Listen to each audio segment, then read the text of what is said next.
Baik, Assalamualaikum warahmatullahi wabarakatuh. Salam Om Swastiastu, Namo Buddhaya, Salam Kebajikan.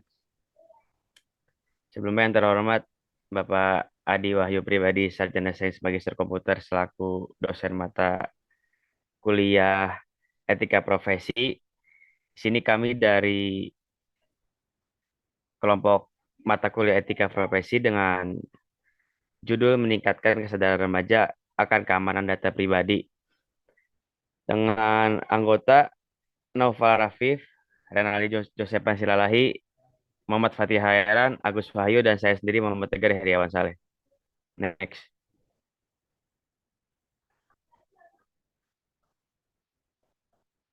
Indonesia di era digital. Dan di sini terdapat bagan statistiknya. Setiap aktivitas warga di dunia digital selalu terkait dengan data pribadi. Pemanfaatan data pribadi tersebut memerlukan tata kelola yang baik dan akuntabel. Dibutuhkan regulasi yang lengkap, kuat, dan tegas, sekaligus pentingnya kesiapan sumber daya manusia yang cerdas, tangguh, dan adaptatif. Dan ini adalah bagian dari negara Indonesia yang terdapat 274,9 miliar orang. Itu adalah populasi orangnya, dan ini adalah dan sebelahnya adalah pengguna yang menggunakan HP, dan sebelahnya lagi adalah yang menggunakan internet, dan gambar sebelahnya lagi yang menggunakan aktivitas sosial media. Dan di bawahnya adalah bagan 10 negara pemilik startup terbanyak di Asia. Next.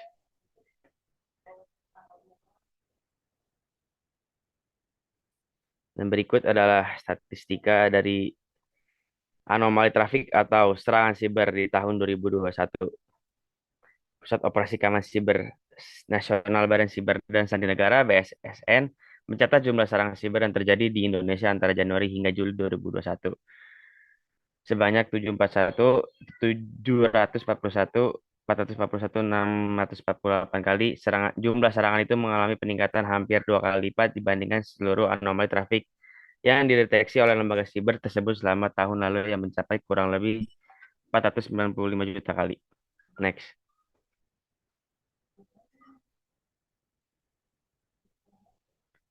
Selanjutnya akan dilanjutkan oleh rekan saya.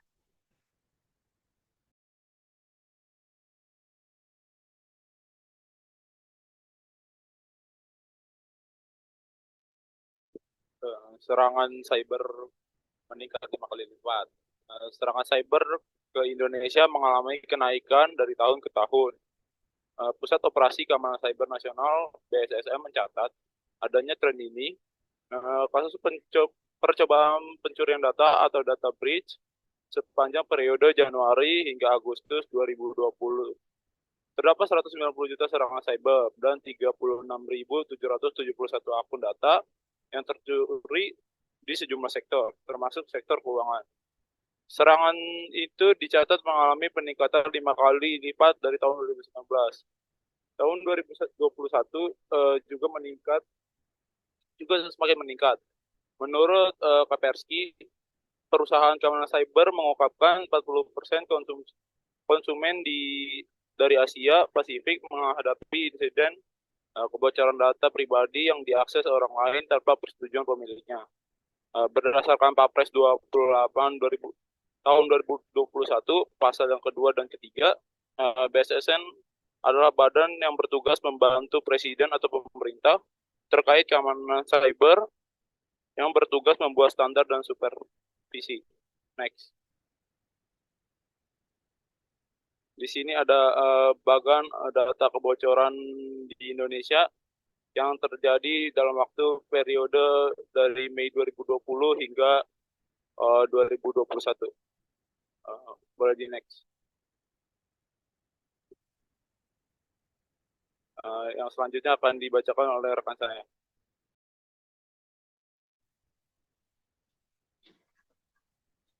Ya, terima kasih atas kesempatannya. Teman-teman pernah lihat nggak sih waktu para mahasiswa kemarin demo tentang Omnibus Law? Nah, di sini tuh juga ada peretasan website atau situs DPR RI. Nah, ini terjadi pada awal Oktober 2020 lalu. Nah, cuplikan gambar tersebut memperlihatkan halaman depan situs yang tulisannya sebenarnya Dewan Perwakilan Rakyat diubah oleh peretas menjadi Dewan Pengkhianat Rakyat. Nah, peretasan tersebut didasari oleh penolakan pengesahan UU Cipta Kerja atau Omnibus Law. Nah, berikut adalah sumber-sumber yang memberitakan peretasan media online. Yang pertama ada pemberangusan di era digital. Nah, pada era Orde Baru, ancaman terbesar bagi media massa adalah pemberedelan oleh penguasa. Di era digital ini, pemberedelan itu sudah dilarang, tapi muncul ancaman baru berupa peretasan. Nah, dampaknya lebih kurang sama, yakni memberanguskan kerja wartawan. Nah, sumber cekfakta.com ini, peretasan situs cekfakta.com ini terjadi pada 20 Februari tahun 2019, pukul 5 waktu Indonesia Barat. Peretas diketahui mengubah ID pemilik situs cekfakta.com menjadi bernama Elliot Alderton dengan surel thegreatestsociety@gmail.com. Nah, selanjutnya ada website suarapapua.com. Nah, peretas terjadi pada 26 Januari 2020. Nah, pemimpin redaksi suarapapua.com ini, Arnold Belau, mengatakan situs beritanya sempat tak bisa diakses selama beberapa hari. Nah, pembobolan ini terjadi tak lama setelah media ini menerbitkan berita seputar penembakan di Kabupaten Intan Jaya. Yang selanjutnya ada magdalene.co. Nah, situs yang rajin mengadvokasi persoalan kesetaraan gender melaporkan peretasan sejak 15 Mei lalu pada tahun 2020. Modusnya dengan membanjiri server, sistem, dan jaringan, sehingga situs tersebut tidak dapat diakses. Nah, serangan ini terjadi lebih dari sebulan. Yang selanjutnya ada tempo.co. Nah, situs tempo.co ini diretas pada tanggal 21 Agustus dini hari 2020 yang lalu. Pelaku mengganti tampilan depan laman tempo.co ini menjadi gelap dan menuliskan kalimat bernada negatif. Nah, peretasan ini juga pernah terjadi pada tahun 2014 dan 2017.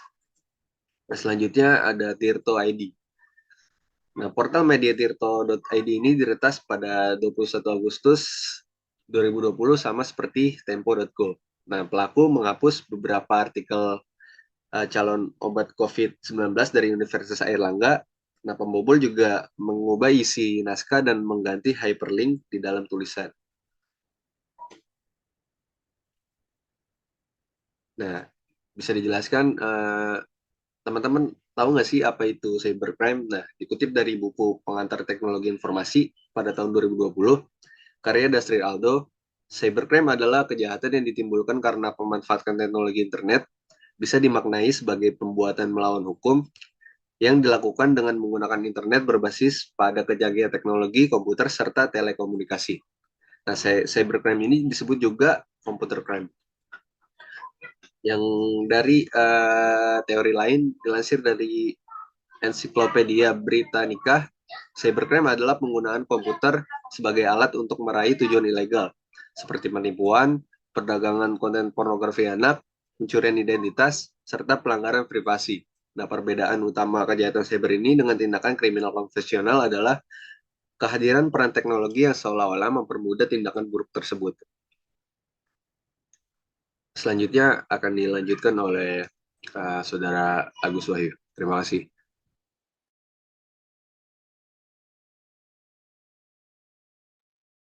Ya, selanjutnya ada cyber security sangat penting untuk mengurangi risiko keamanan data. Jadi kita tuh butuh banyak ahli dalam cyber security ini. Dan cyber security ini merupakan bagian program yang harus melekat bahkan di depan terkait proses, infrastruktur maupun teknologi. Dan di Indonesia banyak kekurangan talenta cyber security dibanding perkembangan digital dan kebutuhan yang lainnya. Terjadi gap antara kebutuhan cyber security dengan keadaan yang ada di Indonesia. Butuh peran pemerintah, industri, perguruan tinggi untuk mengatasi persoalan cyber security. Pentingnya program upskilling, kemampuan cyber security talent, dan literasi publik. Next. Jadi apa sih alasan peretasan data pribadi? Yang pertama itu profit. Mereka mencari keuntungan pribadi, organisasi atau perusahaan, dan lembaga tertentu.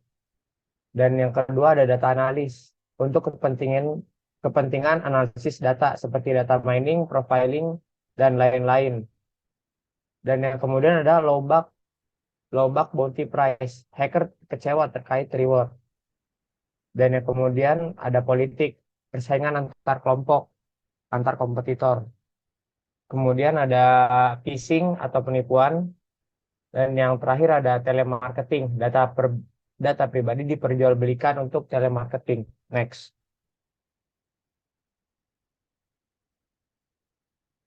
Berbagai bentuk kemungkinan peretasan. Yang yang pertama ada SQL injection. Hacker mengakses data server melalui kesalahan pada filter input. Yang kedua, insecure direct object reference atau disingkat jadi IDOR. Hacker mengakses data akun pengguna lain melalui akun pribadi brute force. Jadi dipaksa. Uh, CVE atau Common Vulnerabilities and Exposure. Aplikasi yang dipakai tidak terupdate atau hardware yang memiliki vulnerability. Yang ke yang selanjutnya ada human error, minimnya edukasi kerahasiaan data atau kejahatan individu pekerja yang memiliki atau illegal access. Next. Selanjutnya akan dijelaskan oleh teman saya, Noval. Apa yang dilakukan negara dalam menghadapi risiko keamanan data, yaitu seperti membuat regulasi seperti UU nomor 11 tahun 2008 tentang ITE pasal 26 ayat 1 yang berbunyi penggunaan setiap informasi melalui media elektronik yang menyangkut data pribadi seseorang harus dilakukan atas persetujuan orang yang bersangkutan. Aturan ini diturunkan dalam PP nomor 82 tahun 2012 dan PP nomor 71 tahun 2019. Dalam RUU PDP, pemrosesan data pribadi harus memenuhi ketentuan adanya persetujuan yang sah sesuai tujuan penggunaan data. Bahkan ada pula yang harus berdasarkan perjanjian atau kontrak. Serta pengendali data wajib menjaga kerahasiaan data pribadi. Pemilik data pribadi berhak untuk mengakhiri pemrosesan, menghapus dan atau memusnahkan data pribadi miliknya. Next.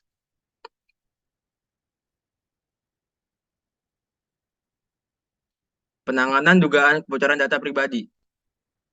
Pemerintah dalam hal ini, Kementerian Kominfo melakukan penanganan dugaan kebocoran data terhadap 36 penyelenggaraan sistem elektronik atau PSE sejak 2019 sampai dengan 31 Agustus 2021.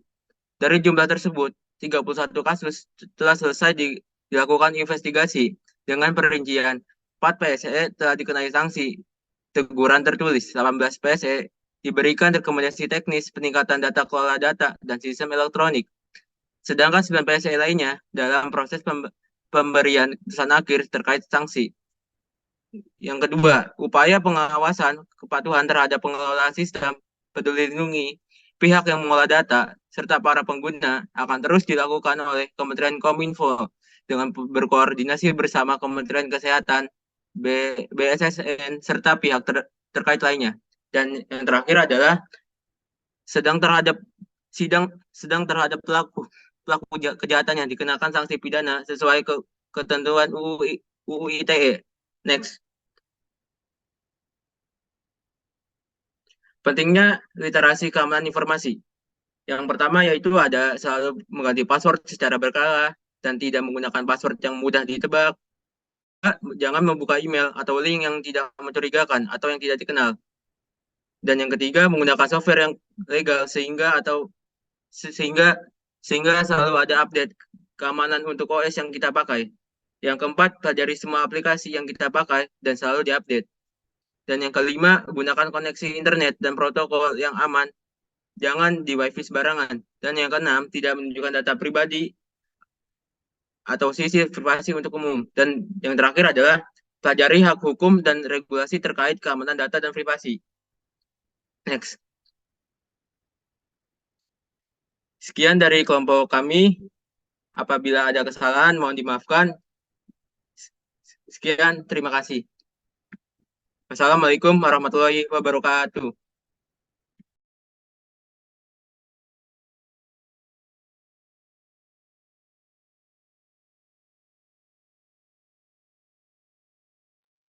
Udah, Tek.